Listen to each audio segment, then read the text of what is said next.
శుక్లాంబరధరం విష్ణుం శశివర్ణం చతుర్భుజం ప్రసన్నవదనం ధ్యాయేత్ సర్వవిఘ్నోపశాంతయే. సర్వమంగళమాంగళ్యే శివే సర్వార్థ సాధకే శరణ్యే త్రయంబకే దేవి నారాయణే నమోస్తుతే.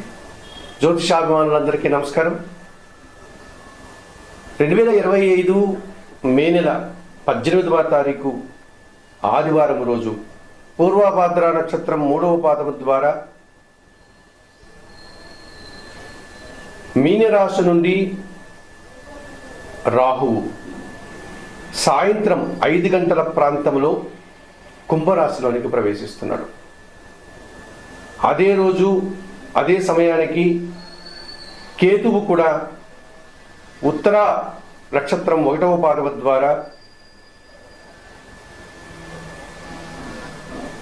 కన్యా రాశి నుండి సింహరాశిలోనికి సాయంత్రం 5 గంటలకు ప్రవేశిస్తున్నాడు. అదే ఆదివారం రోజు. ఈ రకంగా మే 18 సాయంత్రం 5 గంటలకు రాహు మీనరాశి నుంచి కుంభరాశిలోనికి, కేతువు కన్యా రాశి నుంచి సింహరాశిలోనికి ప్రవేశించడం వల్ల రాహుకేతువులిద్దరూ కూడా తమ యొక్క మార్పును ప్రారంభించడం వల్ల ఈ 12 రాశుల మీద వీటి ప్రభావం ఎలా ఉంటుంది? సహజంగానే మనము ఈ ఛాయాగ్రహాలైనటువంటి రాహుకేతువుల గురించి మనం మాట్లాడుకున్నప్పుడు ఇవి ఒక్కొక్క రాశిలో 18 నెలల పాటు అనగా 1.5 సంవత్సర కాలం తమ యొక్క ప్రయాణాన్ని కొనసాగిస్తాయి.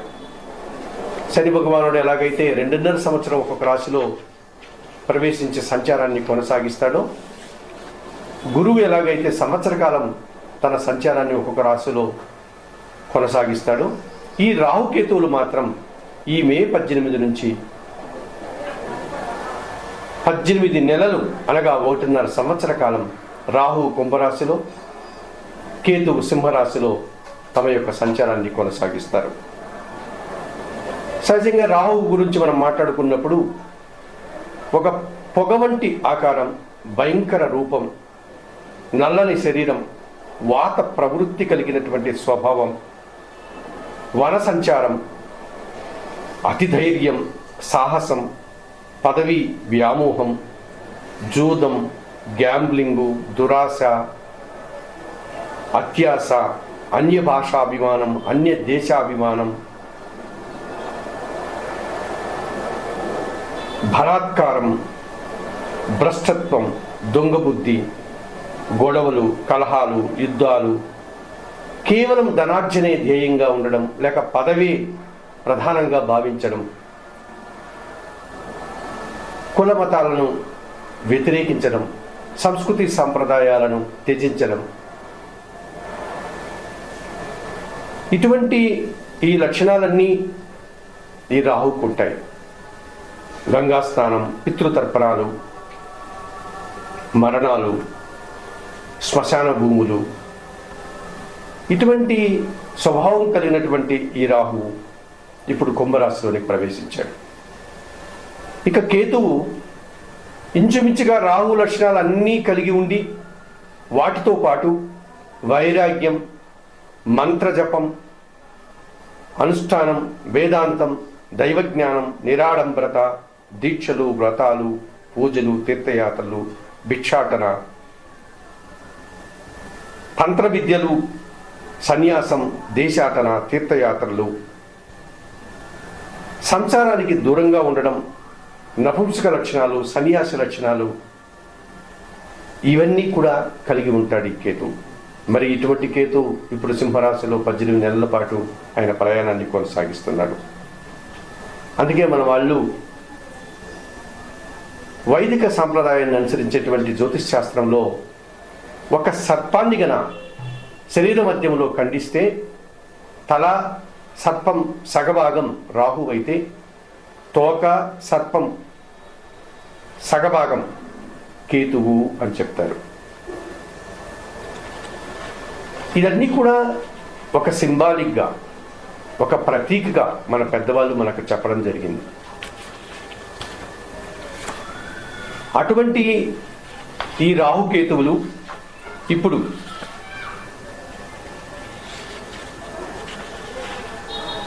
కుంభరాశిలో రాహువు, సింహరాశిలో కేతువు సంచారం కొనసాగుతోంది. మరి 12 రాశుల మీద వీటి ప్రభావం ఎలా ఉంటుంది?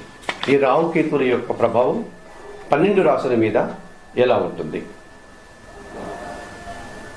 ఒకసారి ఎంత టైం అయిందో చూడమ్మా. మకర రాశి వారు, ఈ మకర రాశి వారికి 2025 మే 18వ తారీఖు సాయంత్రం 5 గంటలకు రాహుకేతువులు మారుతున్నారు. 2025 మే 18 సాయంత్రం 5 గంటలకు ఆదివారం రోజున రాహు మీనరాశి నుంచి కుంభరాశిలోని ప్రవేశించి 1.5 సంవత్సర కాలం అక్కడే ఆయన ప్రయాణాన్ని కొనసాగిస్తాడు. అలాగే 2025 మే 18 ఆదివారం సాయంత్రం 5 గంటలకు కన్యారాశిలో ఉన్నటువంటి కేతు సింహరాశిలోని ప్రవేశించి 1.5 సంవత్సర కాలం పాటు సింహరాశిలోనే ప్రయాణాన్ని కొనసాగిస్తాడు. ఇటువంటి రాహుకేతువుల మార్పు సంచారం వల్ల మకర రాశి వారికి ఎటువంటి ఫలితాలు రావడానికి అవకాశం ఉంటుంది?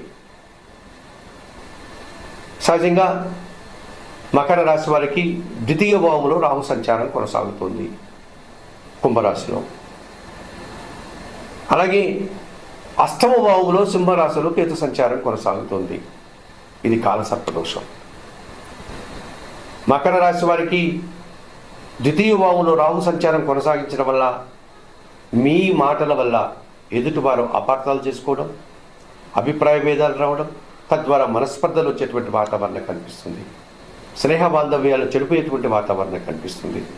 కుటుంబంలో దుబారా ఖర్చులు, దుబారా ఆలోచనలు, కుటుంబ సభ్యుల్ని సంతృప్తిపరచలేనటువంటి నిస్సహాయత, అధిక ఖర్చులు, అధిక శ్రమ, అధిక సమయం వృధా చేసేటువంటి వాతావరణం కనిపిస్తుంది.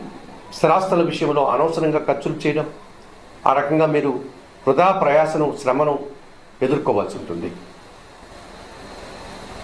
కుటుంబ పరంగా, వ్యాపార పరంగా, విదేశీ వ్యవహారాల పరంగా మీరు అనేక సమస్యలను కొని తెచ్చుకునేవారు అవుతారు ద్వితీయ భావంలో రాహు సంచారం వల్ల.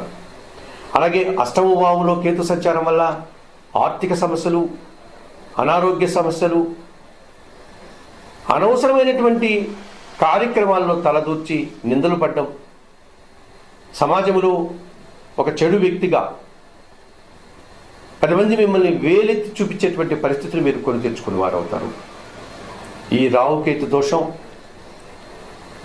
మీరు ఇంట్లో ప్రశాంతంగా కూర్చున్నా కానీ ఇంటి నుంచి బయటికి లాగి మిమ్మల్ని వీధిలోకి పడవేసే విధంగా మిమ్మల్ని ఇబ్బందులు పెట్టే పరిస్థితి కనిపిస్తుంది. ఈ రాహుకేతు దోషం నుంచి బయటపడాలంటే ఈ మకర రాశి వారు తప్పనిసరిగా తిరుపతి పుణ్యక్షేత్రానికి అతి సమీపంలో ఉన్నటువంటి శ్రీకాళహస్తీశ్వర ఆలయానికి వెళ్ళి అక్కడ ఉన్నటువంటి పవిత్ర వాయులింగేశ్వర క్షేత్రంలోని శ్రీకాళహస్తీశ్వరుని అనగా పరమశివుణ్ణి, జ్ఞానప్రసూన్న అమ్మవారిని అనగా పార్వతీదేవిని దర్శించి నమస్కరించుకోండి.